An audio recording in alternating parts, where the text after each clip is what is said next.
Olá, gente, bom dia, Walter por aqui, tudo bem? 12 de agosto, quarta-feira. Eu só percebo que minha rua é barulhenta quando começo a fazer vídeo. Antes eu não percebo, não ligo.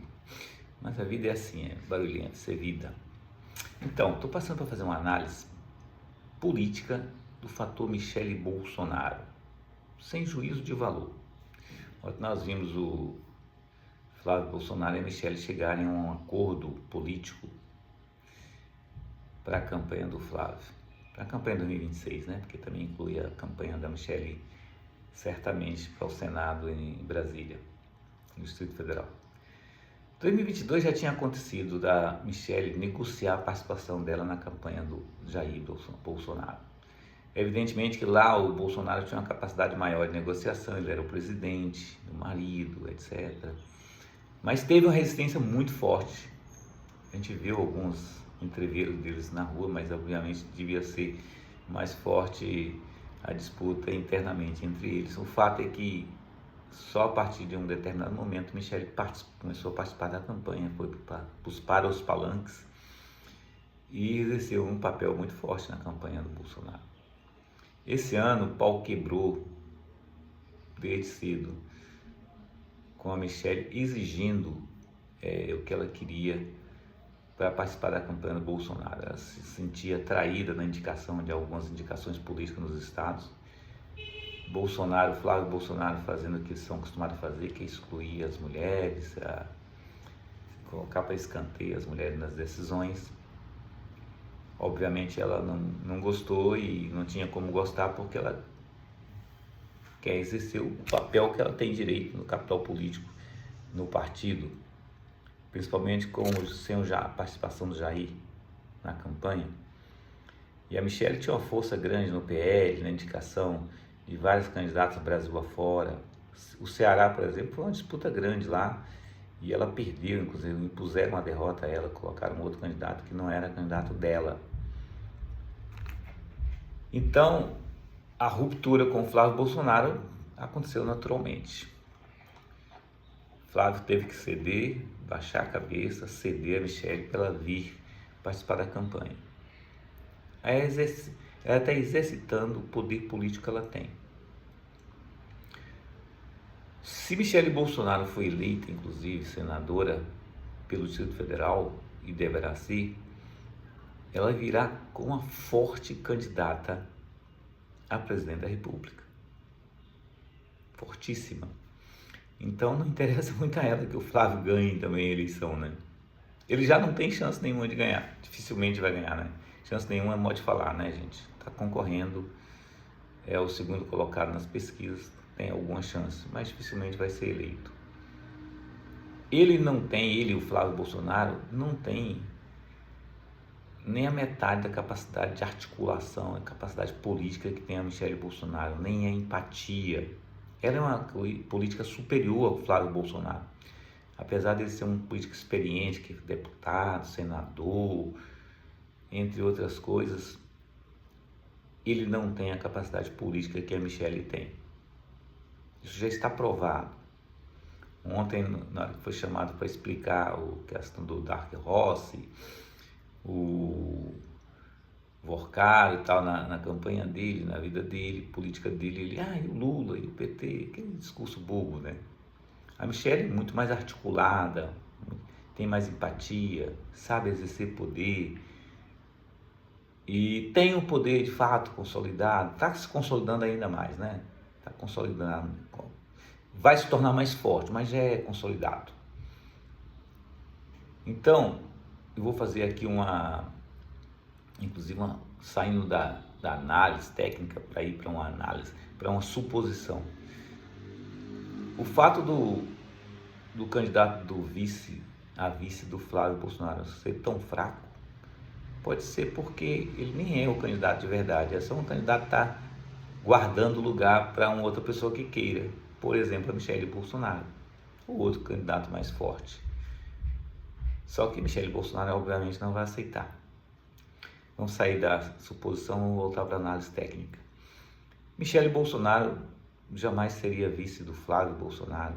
Primeiro porque a chance de perder a eleição, agora para o Lula é muito grande. E ela se candidatando a vice, ela vai perder a eleição para presidente e vai perder a eleição para senadora do Distrito Federal. É um péssimo negócio para ela. Então é melhor ela se candidatar a senadora e se eleger. Se ela perder, perdeu. Se ganhar, ela continua tendo poder, porque ela será senadora. Mas dificilmente o Flávio vai ganhar.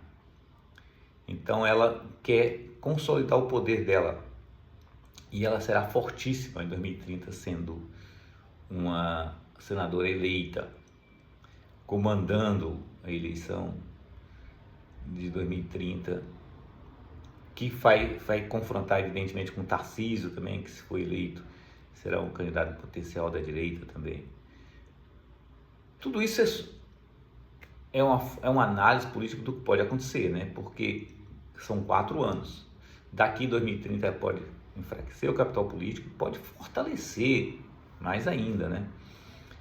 Mesmo com a derrota do Flávio Bolsonaro, Michele Bolsonaro pode ter poder sobre os governadores do partido dela que foi eleito, foram eleitos deputados, senadores, deputados federais, estaduais. Então, mesmo com a derrota do Flávio Bolsonaro, ela pode fortalecer ainda mais o capital político dela e sendo a saída para confrontar a esquerda em 2030. Primeiro tem que ter uma luta interna com os outros candidatos da direita também que vão surgir. Mas isso é disputa.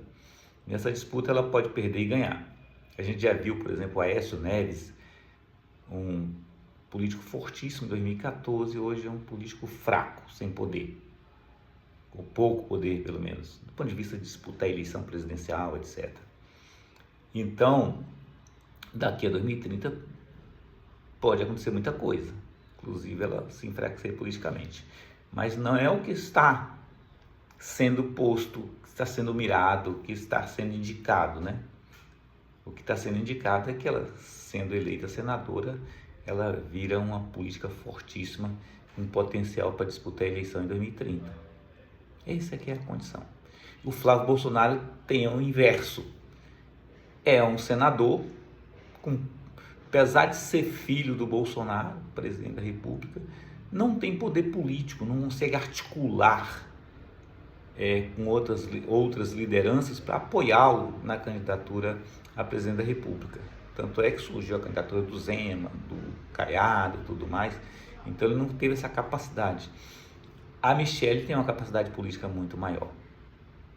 Então não é nada de tirar o Jair Bolsonaro da cadeia, não sei o que. Não, Michele Bolsonaro aceitou participar da campanha do Flávio porque certamente eles chegaram num acordo na distribuição do capital político. Uma campanha rola muita grana, tem muito dinheiro.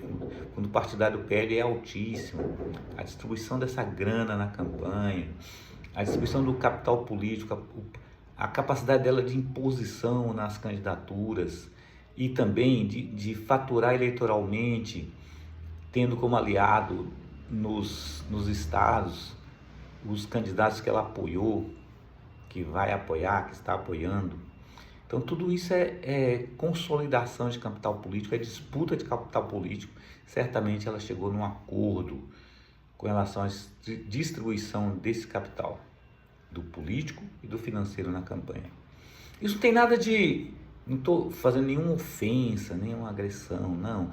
Todos os políticos que têm poder exercem o poder que têm, não deixam de exercer o poder que têm na distribuição do capital político através de outros candidatos indicados, de posições pelos estados, como será distribuída a grana na campanha. Quando o candidato é poderoso, ele tem imposição sobre a campanha.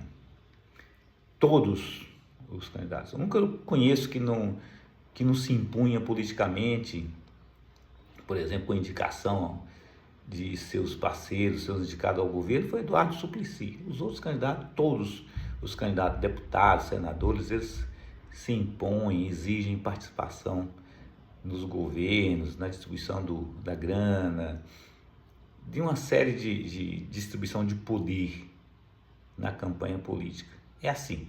E Michele Bolsonaro tem muito capital político, muita capacidade de articulação, muito maior do que o Flávio, e está exercendo seu capital político, e vai se fortalecer mais ainda, se nada acontecer de diferente que pode acontecer, né?